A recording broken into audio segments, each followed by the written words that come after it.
What's good, everybody? I know it's been a good minute, but I'm back with a review to the One Piece live action. But before I get to that, I'd like to thank all my new subscribers for their love and support getting me this far. Haters too, can't forget about you guys' grand contributions as well. And to repay that, I'd simply like to do better with more content more consistently. Now on to the video. So with my previous video on what to watch out for based on the history of live action adaptations, and with the series out and everybody hopefully having watched it, let's see if my concerns were warranted. Spoilers ahead for anybody as behind as I am. First off, was I wrong? Of course not. Everything I say is correct and absolute without a doubt. But on a serious note, yes and no.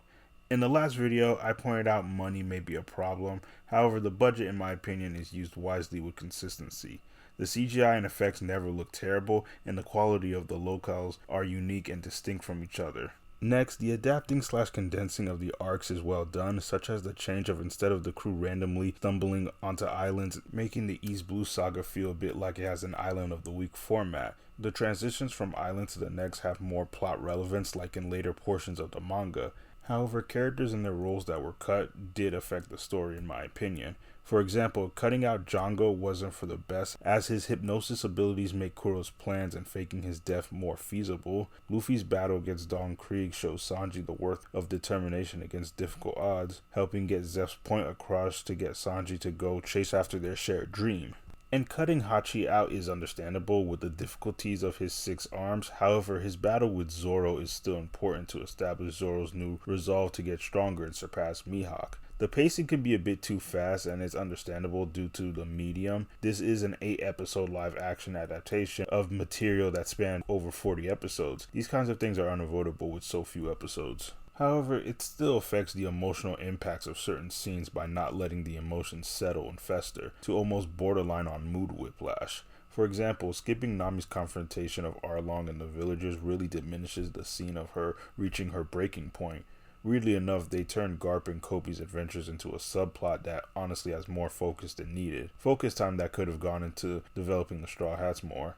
Lastly, as most would agree, the heart and spirit of the source material is definitely kept. The characters' personalities don't deviate too much, and when they do, it's more so an exploration of a different angle of their characterization. For comparison, in the source, Luffy is pretty laid back and lets his actions dictate what others think of him. However, the live action has Luffy trying to be more charismatic through dialogue rather than action. Anime Zoro is pretty laid back until his defeat by Mihawk, in which afterwards he begins to focus more on improving his swordplay. Here in the live action, he's a little bit too stoic and a bit bounty obsessed.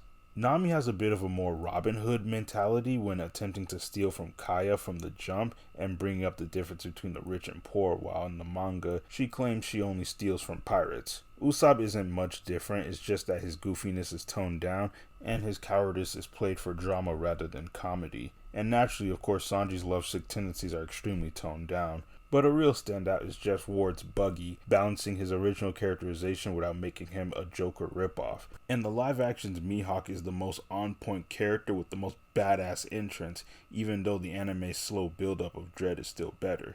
This series was truly made by fans and people with love and respect to the source material. From the stylized logos and bounty introductions to going so far as even bringing to life the transponder snails. However, make no mistake, this live action is absolutely no substitute for the anime or manga. If this series is your starting off point into One Piece, that's fine, just as long as you know you're only dipping your toes into the vast oceans of the franchise. As a longtime fan of the series, I see the live action as a celebration of the franchise and a milestone for anime. Thank you to the cast and crew and everyone involved in the project for all the hard work.